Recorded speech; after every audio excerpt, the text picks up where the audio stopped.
Good morning, student. Today we are discuss about the first chapter, next topic, Kingdom Protesta. In previous video, I am already tell us about to you R.S. Whitaker. According to R.S. Whitaker, the organism categorized in following 5 kingdom.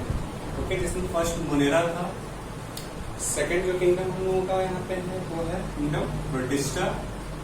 ठीक है, kingdom protista पे हम लोगों को इसके भी different parts होते हैं on the basis of their habitat and presence of the pigment and mood off the nutrition. इसके आधार पे एंड देयर ऑकरेंस के आधार पे इसको डिफरेंट पार्ट में कैटेगराइज किया गया है.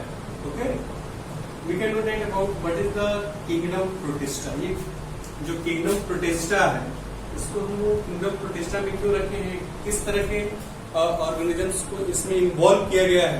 तो firstly I want to inform you all the single cell, जितने भी सिंगल सेल्स और eukaryotics. Okay, single cells and eukaryotic are placed in the kingdom Protista. इसको हम लोग प्रोटिस्टा में रखे हैं. ऐसे सेल्स जो सिंगल सेल हो और यूकैरियोटिक्स हो वो सब किसमें आते हैं, किंगडम प्रोटिस्टा में आते हैं. We can talk about their mode of nutrition. तो इसमें कुछ फोटोसिंथेटिक होते हैं, लेकिन इसके बारे में अच्छे से इसकी जो बाउंड्रीज है, इसकी जो लिमिटेशन है, इसके बारे में अच्छे से एक्सप्लेन नहीं किया गया क्योंकि इसके अंतर्गत बहुत सारे ऑर्गेनिजम्स आते हैं. Now we can discuss about कुछ इसमें हम लोग ये बताएंगे कि इनकी जो बॉडी होती है यूकैरियोट्स होते हैं और इनको हम लोग इनकी जो ऑकरेंस हम लोग देखें तो कुछ मैरीन होते हैं. मैरीन टाइप में क्या होता है कि मैरीन में भी अब वाटर एनिमल्स को हम लोग बताएंगे. वाटर एनिमल्स भी 2 तरह के होते हैं, एक मैरीन होते हैं और एक फ्रेश वाटर होते हैं. तो मैरीन मतलब सी वाटर में जो प्रेजेंट होंगे और फ्रेश वाटर टाइप में क्या होंगे जो लैक्स में, रिवर्स वगैरह में जो प्रेजेंट होंगे उसको हम लोग ये बोलेंगे. देखिए इसमें फर्स्ट है chrysophytes. Now we can discuss about here what is the chrysophytes. जो क्राइसोफाइट्स होते हैं इसके अंतर्गत हम लोग डायटम्स, ओके, डायटम्स हैं. इसके बाद इसके अंतर्गत गोल्डन एल्गी है. गोल्डन एल्गी इसके अंतर्गत आते हैं and these are present in fresh water and well in the marine environment. कुछ इसके ऑर्गेनिज्म फ्रेश वाटर में भी होते हैं और कुछ किसमें होते हैं, मैरीन वाटर में भी होते हैं. मैरीन वाटर डेट मीन्स क्या होता है आपका सी वाटर. और एक चीज और है कि ये जितने भी ऑर्गेनिज्म इस ग्रुप में आते हैं क्राइसोफाइट्स में, ये माइक्रोस्कोपिक होते हैं because this type of organism is not our naked eye. If we can want to observe it, it has required to the microscope. ठीक है, इनको देखने के लिए माइक्रोस्कोप की रिक्वायरमेंट होती है. दूसरी चीज जो वाटर सरफेस पे फ्लोट करते हैं, तैरते रहते हैं, इसलिए इसको हम लोग प्लैंकटन कहते हैं. ठीक है, प्लैंकटन 2 तरह के होते हैं, फाइटोप्लैंकटन होता है, एक जू प्लैंकटन होता है. जू मतलब अगर वो एनिमल है फ्लोट कर रहा है वाटर सरफेस पे तो उसको जू प्लैंकटन में रखेंगे.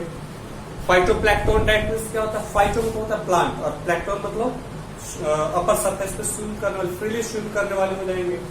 तो ये जो होते हैं प्लैंकटन टाइप के होते हैं, यानी वाटर के सरफेस पे, यानी फ्रेश वाटर सरफेस पे और मैरीन वाटर सरफेस पे ये क्या करते हैं, फ्लोट करते हैं, तैरते रहते हैं, स्विम करते रहते हैं.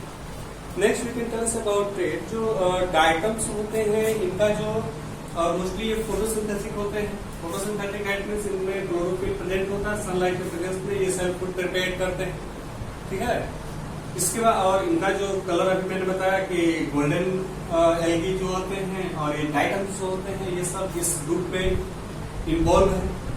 इसके बाद इसमें हम लोग ये बताएंगे कि ये जो ऑर्गेनिजम्स होते हैं इनका जो सेल वॉल होता है वो सिलिकॉन का बना होता है. किसका बना होता है, सिलिकॉन का. जिस तरह से ये सोप बॉक्स होता है उसमें सोप फिक्स हो जाता है, वैसे ही सिलिकॉन बॉक्स में इसकी बॉडी क्या होती है, फिक्स हो जाती है. जो आउटर कवरिंग होता है जो इस ऑर्गेनिजम्स को प्रोटेक्ट करने में हेल्प करता है. तो इस तरह के प्रोसेस इसमें इन्वॉल्व होते हैं.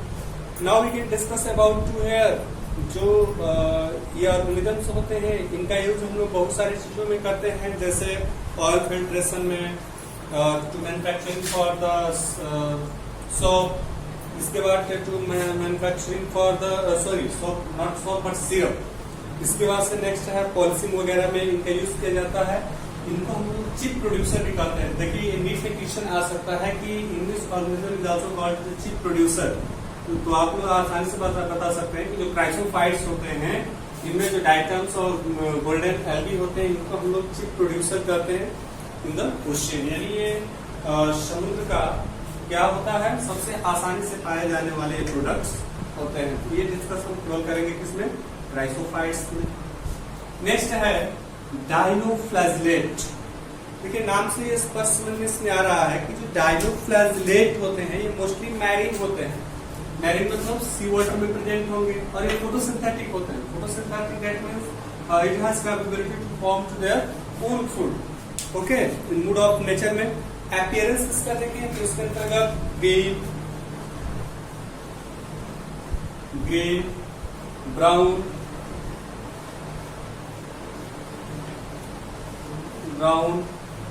Yellow, red, rod shaped organisms इसमें प्रेजेंट होते हैं। ठीक है। नेक्स्ट अगर हम लोग ये बताएं कि ये जो ऑर्गेनिजम्स होते हैं इसमें डिफरेंट टाइप्स के पिगमेंट भी प्रेजेंट होते हैं। सेल्स में क्योंकि फोटोसिंथेटिक है तो सेल फूड प्रिपेयर करने के लिए it has required to the pigment. Pigment में क्लोरोफिल ए, किसी में क्लोरोफिल बी, किसी में chlorophyll C, different type of pigment are present. देखिए पिगमेंट का किसी फोटोसिंथेटिक ऑर्गेनिजम्स में मीनिंग्स क्या होता है कि जो पिगमेंट होते हैं ये सन से आने वाली जो फोटोन पैकेज है, लाइट ऑफ पैकेज अलग अलग वेवलेंथ की होती है। तो जो पिगमेंट्स होते हैं ये डिफरेंट वेवलेंथ के लाइट को एब्जॉर्ब करती हैं। एब्जॉर्ब जब करेंगी तो एब्जॉर्ब करने के बाद वो एनर्जी स्टोर कर और उस एनर्जी का यूटिलाइजेशन जो फूड डाइट केमिकल सब्सटेंस मतलब उनके जो मॉलिक्यूल और एटॉमिक जो बॉन्ड होते हैं उस बॉन्ड को ब्रेक करने में क्या करते हैं, कॉम्प्लेक्स से सिंप्लेक्स में कन्वर्ट करने में वो एनर्जी इन्वॉल्व होती है। तो इस तरह के प्रोसेस होते हैं। इसका मुख्य चीज ये होता है कि it has consist of the stiff cellulose cell wall.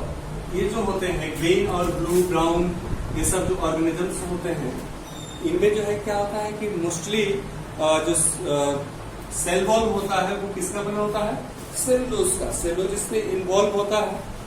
इसके बाद इसमें ये बताया कि जो सेलुलोज होते हैं ये उनका जो सेल वॉल होता है वो प्लेट लाइक होता है। यानी एक प्लेट टेस्ट में एक के ऊपर एक अटैचिंग स्ट्रक्चर्स होते हैं जो एक्सटर्नल शॉक्स वगैरह या बाहरी केमिकल सब्सटेंस वगैरह से इनको क्या करते हैं, प्रोटेक्ट करते हैं इनके सेल को। दूसरी चीज जो बहुत ही इंपॉर्टेंट है ये जो होते हैं डायनोफ्लैजलेट होते हैं। डायनोफ्लैजलेट दैट मींस इनमें फ्लैजिला जैसे लोकोमोटरी ऑर्गन प्रेजेंट होते हैं। फ्लैजिला जैसे लोकोमोटरी ऑर्गन क्या होते हैं, प्रेजेंट होते हैं, मतलब बोथ साइड्स प्रेजेंट होंगे। तो इसमें हम लोग ये बताएंगे कि फ्लैजिला होता है, flagella is locomotory organ of some microscopic organism. It had to locomote one place to another place. But some students arise the question, sir, why did put the name of the flagella? Because it is made up of a special type of protein is also known as flagellin. वो flagellin नामक protein से बना होता है, so they put their name of flagella. And flagella is the locomotory organ of the microscopic organism. It had to locomote one place to another place. अभी locomotion की requirement क्यों होती है? तो लोकोमोशन की रिक्वायरमेंट इसलिए होती है ताकि वो ऑर्गेनिज्म से रिप्रोडक्शन और अपना फूड इनटेक आसानी से कर सके। ठीक है। नेक्स्ट चीज हम लोग यहाँ पे ये बताएंगे कि जो ये ऑर्गेनिजम्स होते हैं इनके अंदर मतलब ये रॉड शेप्ड स्ट्रक्चर होता है, इनकी जो अपीयरेंस होती है और ये मोस्टली क्या करते हैं कि स्पेशल टाइप का टॉक्सिक सब्सटेंस सेक्रेट करते हैं। ठीक है। और ये टॉक्सिक सब्सटेंस इतने डेंजर होते हैं कि ये ज्यादा इफेक्टिव होते हैं मैरीन फिश, जिसके कारण मैरीन फिश की डेथ भी हो सकती है इसके टॉक्सिन रिलीजिंग सब्सटेंस के कारण। ठीक है। ये हो गया हम लोग का डायनोफ्लैजलेट। नेक्स्ट हम लोग ये बताएंगे कि यूग्लिनॉइड ये स्ट्रक्चर क्या होता है। तो आपको बता दें कि जो मेजोरिटी ऑफ यूग्लिना जो होते हैं that is present in fresh water. कहाँ प्रेजेंट होते हैं? फ्रेश वाटर में प्रेजेंट होते हैं या सैचुरेटेड वाटर, जो हम लोग के नालों से पानी निकलता है घरों से, उसके वाटर पे भी ये प्रेजेंट होते हैं, जहाँ पे ऑर्गेनिक और इनऑर्गेनिक सब्सटेंस अबाउंडेंट अमाउंट में प्रेजेंट होते हैं, वहां पे प्रेजेंट होते हैं। सेल वॉल इसमें प्रेजेंट होते हैं, और सेल वॉल जो होते हैं that is made up of a special type of protein, it is also known as pellicles. Pellicles से इनका सेल वॉल बना होता है, और यूग्लिना मोस्टली इस टाइप के होते हैं। ये रिफ्लैजिलेट्स होते हैं, ठीक है, और ये चारों ओर से एक प्रोटीन से कवर होते हैं, इसको हम पेलिकल कहते हैं। पेलिकल जो होते हैं इसकी स्पेशलिटी ये होती है कि फ्लेक्सिबल होता है, मतलब the organism change to our shape. ये ऑर्गेनिज्म अपने शेप्स को क्या कर सकते हैं, चेंज कर सकते हैं फ्लेक्सिबल होने के कारण। And Euglena is consist of two flagella, and flagella is made up of flagellin protein, and flagella is the locomotory organ of Euglena. Okay, इसके बाद ये बताएंगे कि जो यूग्लिना होते हैं, it is commonly known as the interlinked between plant and animal. जो plant और एनिमल्स होते हैं इनके बीच का इंटरलिंक्ड है, क्योंकि ये प्लांट की तरह भी बिहेव करते हैं और एनिमल्स की तरह भी बिहेव करते हैं। सपोज दैट अगर फूड नहीं मिल रहा है तो इनके अंदर जो है एक ग्रीन पिगमेंट प्रेजेंट होता है, जिसके थ्रू फोटोसिंथेसिस प्रोसेस करके अपना फूड सेल्फ प्रिपेयर कर लेते हैं। सपोज दैट अगर इनको लाइट मिल पा रहा है तो ये क्या करते हैं, एनिमल की तरह इनगल्प करते हैं, फाइगोसाइटोसिस प्रोसेस के थ्रू फूड मटेरियल को इनगल्प कर जाते हैं। इसलिए इसको हम लोग इंटरलिंक्ड बोलते हैं प्लांट और एनिमल्स का। ये हो गया है इनकी प्रोसेस। इसके बाद ये बताएंगे कि ये जो इनकी जो बॉडी होती है ये मोस्टली जो है चेंजेबल होता है, और ये प्रेजेंट होता आइडेंटिकल प्रेजेंट होते हैं आपके हार्ड प्लांट्स की तरह। ओके, और इसका बेस्ट एग्जांपल है यूग्लिना। ओके, यूग्लिनाइड्स। नेक्स्ट है स्लिम मोल्ड्स। स्लिम मोल्ड्स में हम लोग ये बताएंगे कि जो स्लिम मोल्ड्स होते हैं इनका जो मोड ऑफ न्यूट्रिशन होता है मोस्टली सैप्रोफिटिक होता है। In previous classes, class 10, you can already study about the mood of nutrition. On the basis of the mood of nutrition, organisms are categorized in two types: autotrophic and heterotrophic. Autotrophic में आप लोग पढ़े थे photosynthetic and chemosynthetic, और heterotrophic में saprophytic, holozoic, parasitic mood of nutrition. यहाँ पे saprophytic that means ये होता है कि it is the type of mood of nutrition the organism obtain their food from dead and decaying substance. जो सड़े गले स्थानों से अपने फूड को क्या करते हैं, इनटेक करते हैं, ऐसे सब्सटेंस ऐसे ऑर्गेनिज्म को हम क्या करते हैं, mode of nutrition of saprophytic बोलते हैं। नेक्स्ट हम लोग ये इसमें कंडीशन ये बताएंगे कि ये जो ऑर्गेनिजम्स होते हैं ये इंगल्फिंग ऑर्गेनिक मटेरियल्स, मतलब जो ऑर्गेनिक मटेरियल्स होते हैं उनको इंगल्फ कर जाते हैं, और अनफेवरेबल कंडीशन में भी अपने आप को ये सर्वाइव कर सकते हैं। ठीक है, और ये मोस्टली जो है मैरीन होते हैं, और कुछ फ्रेश वाटर्स में भी प्रेजेंट होते हैं। इसमें जो सेल वॉल होता है वो एक्सट्रीमली रेजिस्टेंट होते हैं सर्वाइव। ये जो होते हैं इनका जो सेल वॉल होता है वो एक्सट्रीमली रेजिस्टेंट इसलिए होता है कि हॉट स्प्रिंग में भी, कोल्ड प्लेसेस पे भी, -डिग्री टेम्परेचर पे भी अपने आप को क्या कर सकते हैं, आसानी से सर्वाइव कर सकते हैं। तो that is the most important. और इनके जो रिप्रोडक्शन होते हैं वो मोस्टली स्पोर के थ्रू होते हैं, और वो स्पोर वाटर करंट के थ्रू फ्लो करते हैं one place to another place जाकर, और अपने मतलब अपनी पॉपुलेशन को ये ग्रो करते हैं। वो आएगा आपके स्लिम मोल्ड्स में। Next now we can discuss about protozoans, that is the most broad groups of the protozoans. ये दो तरह के मतलब इनमें हम लोग बता सकते हैं कि इनका जो मोड ऑफ न्यूट्रिशन होता है ये मोस्टली हेटेरोट्रॉप्स होते हैं। हेटेरोट्रॉप्स मतलब the organism obtain their food from the another body of organism। तो इसमें हम लोग क्या बताएंगे कि ये या तो प्रोड्यूसर से, नहीं तो parasitic mode of nutrition. Parasitic मतलब ये भी डिपेंडेंट होते हैं दूसरे पे, और इस तरह से पैरासिटिक मोड ऑफ न्यूट्रिशन होने के कारण that is the most of family of this protozoans is responsible for the disease for animal and plants. Animal और प्लांट्स में डिजीज क्रिएट करते हैं। इसके बाद ये बताएंगे जैसे अमीबा है, और ये मोस्टली फ्रेश वाटर, सी वाटर, मॉइस्ट सॉइल वगैरह में ये प्रेजेंट होते हैं। इनको आसानी से माइक्रोस्कोप के जरिए मूव करते हुए, फ्रीली मूव करते हैं, आसानी से माइक्रोस्कोप के जरिए हम लोग इसको ऑब्जर्व कर सकते हैं। जिससे इसका एग्जाम्पल आ जाएगा आपका अमीबा है, जो मैरीन होते हैं, इनमें सिलिका वगैरह का सेल होता है इनके सरफेस के चारों ओर, और ये अमीबॉइड होते हैं और mostly it will be move with the help of the cilia. Cilia इनका लोकोमोटरी ऑर्गन होता है पूरी बॉडी पे, जैसे अमीबा है इसकी पूरी बॉडी पे ऐसे स्मॉल हेयर लाइक प्रोजेक्शन होते हैं, ठीक है। इसकी पूरी बॉडी पे स्मॉल हेयर लाइक ऐसे ऐसे प्रोजेक्शन होंगे और ये प्रोजेक्शन को हम सिलिया बोलते हैं।